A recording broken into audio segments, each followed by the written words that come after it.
Alright, so we're going to try to use two different tools today. We're going to use Mudbox to create a human body, and we're going to create a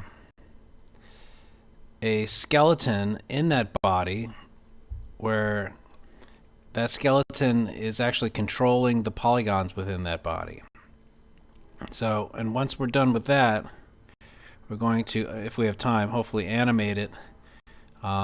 And I'll show you the brief animation I have here of the skeleton moving within the polygon body. So I didn't have to be an artist to create this. I'm just using some tools, plug and play, follow the instructions. You don't have to be an artist and draw the human body. You can just grab it and move it. There are some pros and cons to this software, and I'll go over that intermittently throughout the video. So first off, you can create a human body. There's also a online repository of all these things, but let's just start with something new, something basic like a human body. Okay. So here it is, human body. If you notice when you create it, this object list, there's a layer list and an object list on the right here. It automatically creates human body for you. And on the object list, it lists it as human body, pretty easy name, and names it mesh. You can add or subtract the amount of mesh that's on the screen here. You can actually use the page up and page down keys on your keyboard to walk up and down. It shows you the polygon count here, and I'm stepping between two different levels here. So if you notice, it's sort of easier, or rather has less polygons at the lower level, which is really what you want for most games. I have something turned on here called mirror. So if you see as I move around, I'm painting on this side, but it's automatically painted to the other side of the body. If I wanted to use a sculpt tool, for example, like a basic sculpt tool, I could just start to, I don't know, paint on this body here. And if you notice over here, the size is controlled here, the strength of it is controlled here, and I can choose my different way of mirroring. I could mirror from the top to bottom, I could mirror across left to right, I could mirror front to back, but I'm choosing X for now. It's easier to see it in this mode. Holding the Alt key and the left mouse button will allow you to navigate in this tool. So left mouse button, we're choosing mirror to left to right to, I don't know, build out this guy's pecs or something. If we don't like that, you can relax it back just by painting on it, or you can smooth it out. I'll smooth it out again. There's also painting tools as well. So if I wanted to paint this guy as like a lizard or green grass or something, I can just go in and start to paint on his body. I have to choose a bit of a color there. Choose my paintbrush.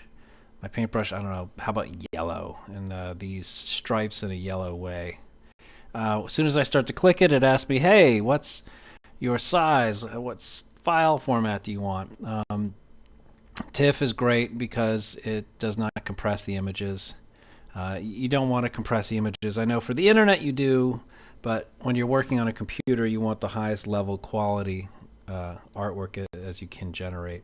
So I'm just going to keep with the default name, but you can change this to, I don't know, human skin layer 1 and create that.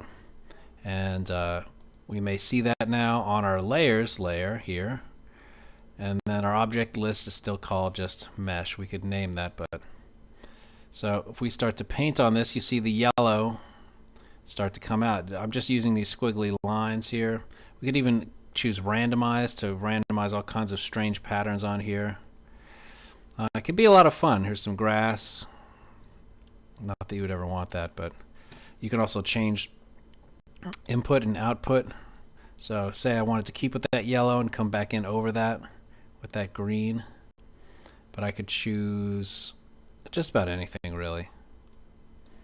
You can turn off this randomize and just keep it nice and straight. It's a great way just to paint up your character in a lot of different ways. You can change the color just by clicking on this color here. we can add other colors to him, to his style.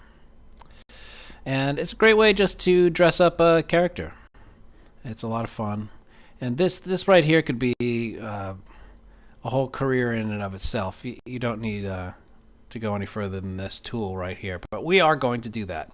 So let's say I've painted up my character, I've sculpted some of the character. You can use, there's different types of pulling and pushing tools here. Like Foamy allows you to build things up. Like you can build up his muscles if you want, or whatever it is. Now it looks a little weird, but you understand what I'm saying. And now that we don't even have to save this file. You can, but you can just send it to 3D Max. So send selected as a new scene, so to do that first, it's not going to let me do this. So you say send, and it's like, wait, you don't have anything selected. Well, how do you select something? What you do is you can just choose human body, and there we go. Now it's selected. It's turned yellow. It's selected. And now I go to send to Max, send selected as a new scene, and I'll name it. This is the name of our file, and that's the name of our texture. Say OK. Thinks about it for a minute. Now if we pop over to 3D Max, don't save this, and boom, he's imported in. Fantastic.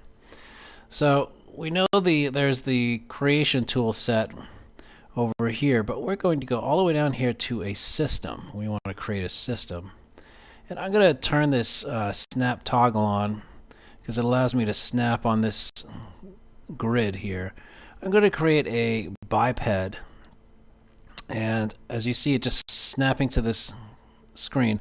I have my 4-up view here, which is you can access with this 4-quad view here, because I'm going to watch it grow in this view and in this view at the same time. So I'll click right in between his feet, click and drag up, and I'm watching in the top view, the side view, just to see where the head is, where the shoulders are. In this, you can't see very much in here, but you can look mainly in this front view. I want to bring it up so the shoulders are just at, shoulder height. Okay. And there we go. We've created our character. If you notice, the feet are a little too close together. The hands are not quite there. So what we have to do now is go in and save this file and begin working. So I want to manage this. I'm going to set my project folder. Remember, every week we have to set a project folder. Since this is week 2, we'll choose this as week 2 and say OK. I'm going to file save as, and I'll save this as, I don't know, Biped 2, since I already created Biped 1. Now, to change and modify this bone structure, I have to go to this Motion tab. And you'll see that there are a bunch of tools in here. This is for motion. There's a biped figure mode, and what I want to do is turn this on. This allows me to select this biped using this move tool. And one other thing, let's open up the layer tool because we're going to use that as well. So turn on this layer tool, and you see in this layer tool, hey, there's everything's already there. The head, the calf, the foot, the forearm, the pelvis, everything has already been made. Let's try to drop this into this interface. There we go. And I can open this and close this. And I'm going to create a new layer. Okay.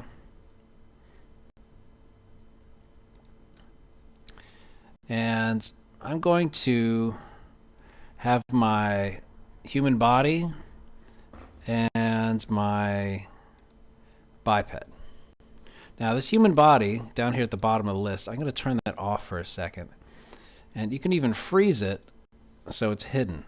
A really smart thing to do would be drag it onto a new layer and just control that whole layer, right? That way we have our default layer and our human body layer. So let's create another layer and call this Geo for geometry. I'm going to grab this human body and I'm just going to drag it onto the Geo layer. Okay. And then I have this other layer for creating other things. So we can turn that off and on. And if I turn this default off and on, let's grab this.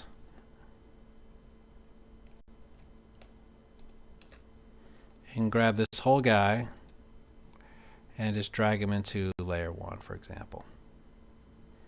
And now when we turn that off and on, we see everything. We'll call this, biped layer or something like that.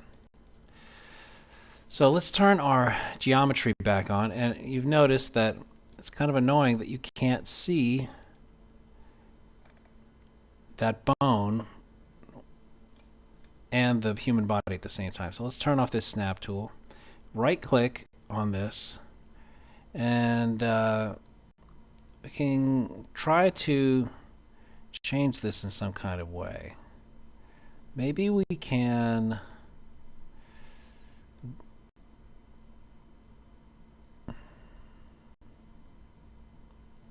wait, I think there we go.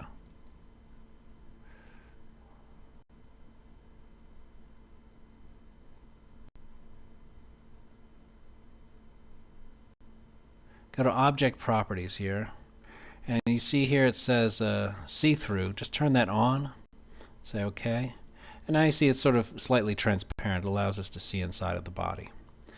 Now I'm also going to change this from, this is our selection tool, to just bone. That way I cannot select that body. I can only select bones. We'll turn that back on eventually, but it's a handy tool. Now we want to scale this out, and some of this does not make sense, like a X makes it go up and down, and Z makes it go in and out. It's kind of backwards and upside down, but you get used to it. So I'm using Z to widen out these hips. Then I can also use some of those tools to move the shoulders out as well. So if I grab, say, these two shoulders,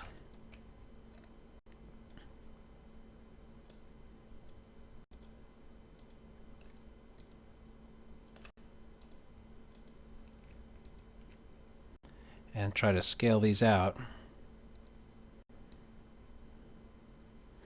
Scale them out so they're about, well, shoulder width. Then I'm going to grab my arms. Let's make this larger so you can see it. Grab this whole arm and try to scale it so the length is about the length that we'd like. And rotate this so the wrist is about where the wrist would be, and we can adjust this later, but I'd say it's close enough for now. One other thing you can do is you can actually change the number of links in the object, but this is just good enough for now. So again, let's scale this out. I'll rotate this, and we will select this whole arm and go to scale. Try to scale it out so it's about the same. There is a way to copy and paste the left side and the right side, but I'm not going to get into that quite yet. Rotate this leg out a little bit. Line up our ankle here.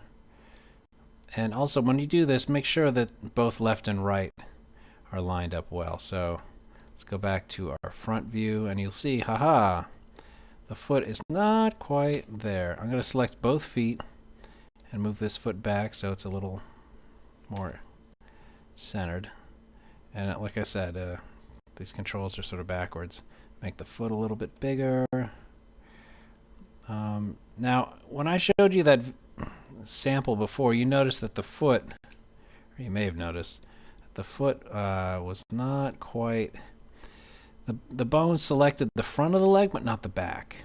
Now, we all know, if we studied biology, that the bone really is here, and the flesh is back here, but we have to tell it, hey, make sure that you are interacting with this. And we'll do that once we do a skin, because there's another modifier we have to apply, which is to apply the skin to the bones, the polygon being the skin. So I'd say that's generally it. Looks like the head is a little small. Let's scale that up a little bit. Let's go to the side view here. Of course, make that a little larger.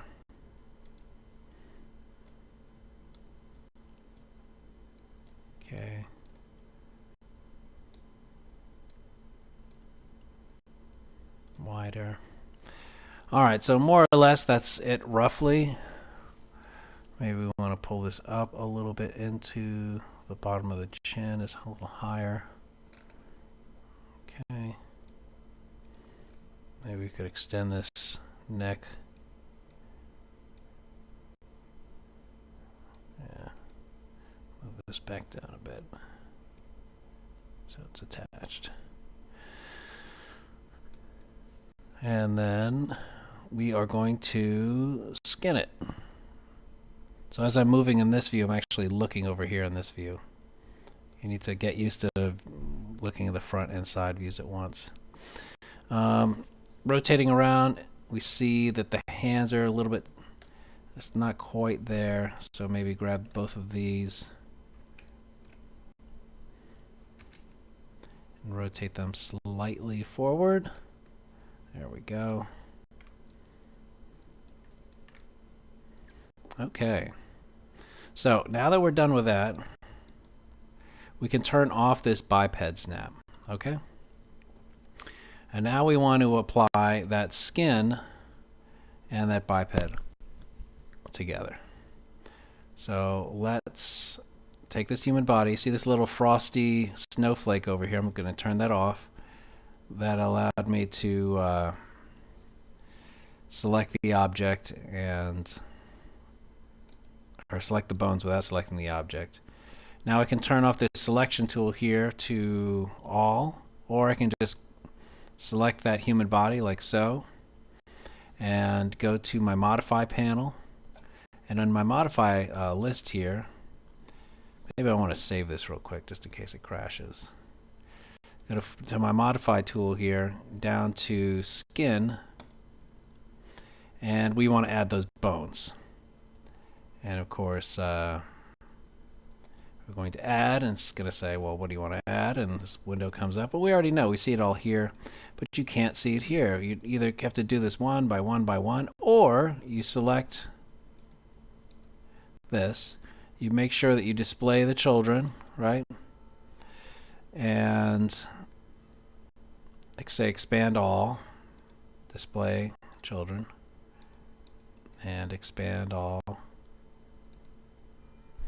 And there we go. And let's open this up a little further. And I'm going to shift click the bottom of this list, and now I have everything selected.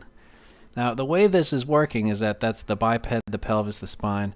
These are all contingent upon each other, right? You cannot say, for example, the toe is dependent on the toe, which is dependent on the foot, which is dependent on the calf, which is dependent on the thigh, right? You can't move, if you move the calf, this will move as well. So it is a child of that chain.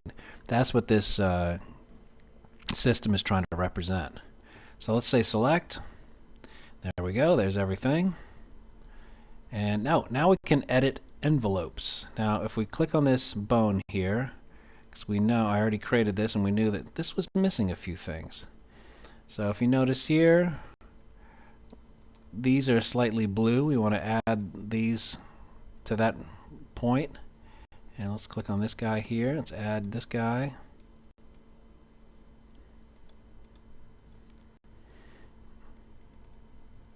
So you want to try to select some vertices. And I'll select, say, these. All of these here. And or I can just click on grow, and it can grow from there or shrink from there.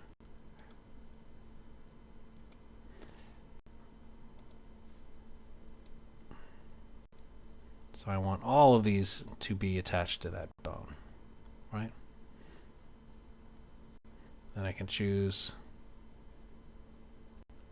Oh, and one other thing very important. Make sure that when you do this, that you only select the leg that you need. Do not select the leg that you do not need.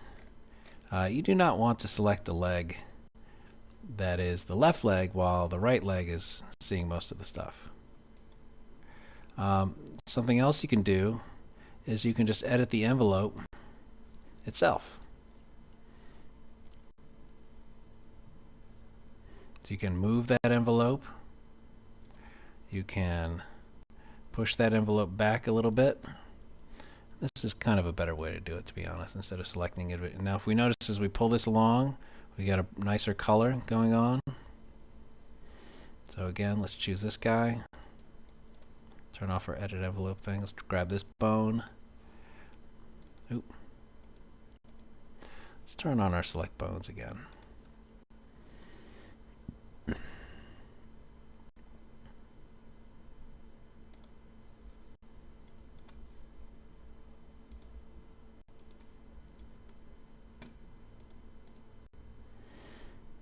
And let's edit our envelope. I'd like to edit this envelope here. And I'm going to do that by pulling this envelope back a little bit, grabbing this one, pulling this envelope back a little bit, pulling this envelope back a little bit.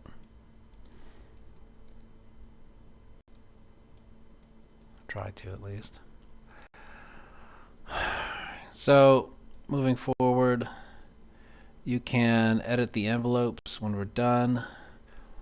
Now that this is bound, we should be able to do a quick test. We can do that just by grabbing a bone and just trying to move something here, like an arm, like we did before. Except this time the skin should come with it. And if you see, that is coming with this, which is excellent. The reason we can do that, just want to remind you, is that the biped figure mode is off. We don't want to mess with this. Once we set it up, we set it up, okay? You don't want to change that. Now we can put this into footstep mode and then maybe create some footsteps and create multiple footsteps. So let's say I want to create 10 footsteps. Okay. And there they are. Boom, boom, boom. Footsteps. And now, if I press play right now, it will not animate. So I have to make sure that I'm back here in space. And then I want to create footsteps at current frames. And then create multiple footsteps. Okay. And now,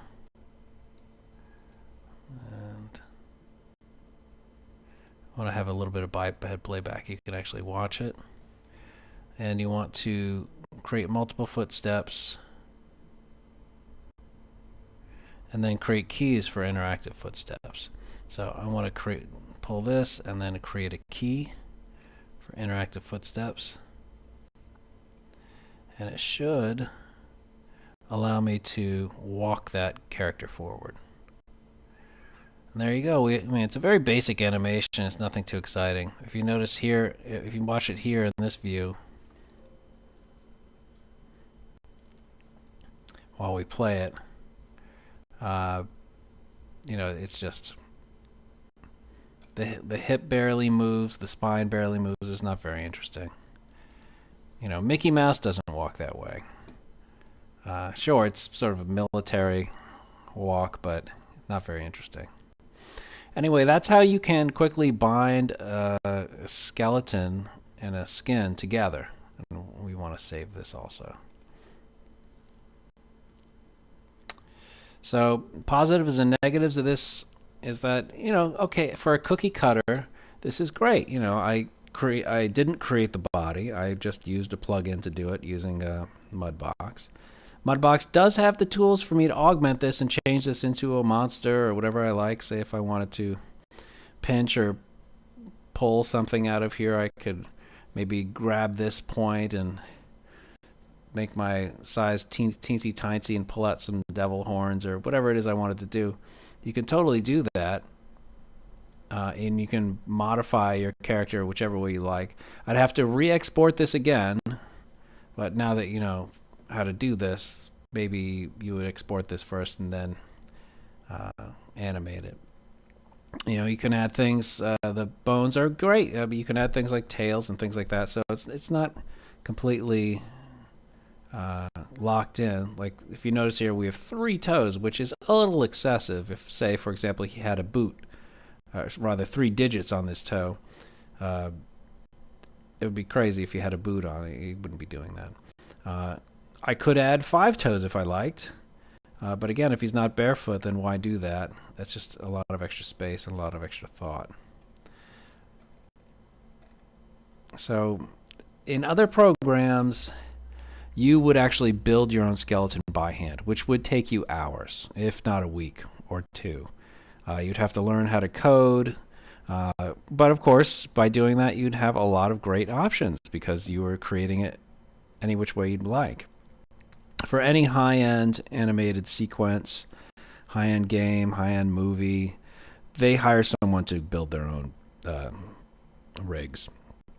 The skeletons, but for something like a Saturday Morning Teenage Mutant Ninja Turtles, they'll use something like this. But for an avatar, they will build their own rigs. It's just better to do it that way.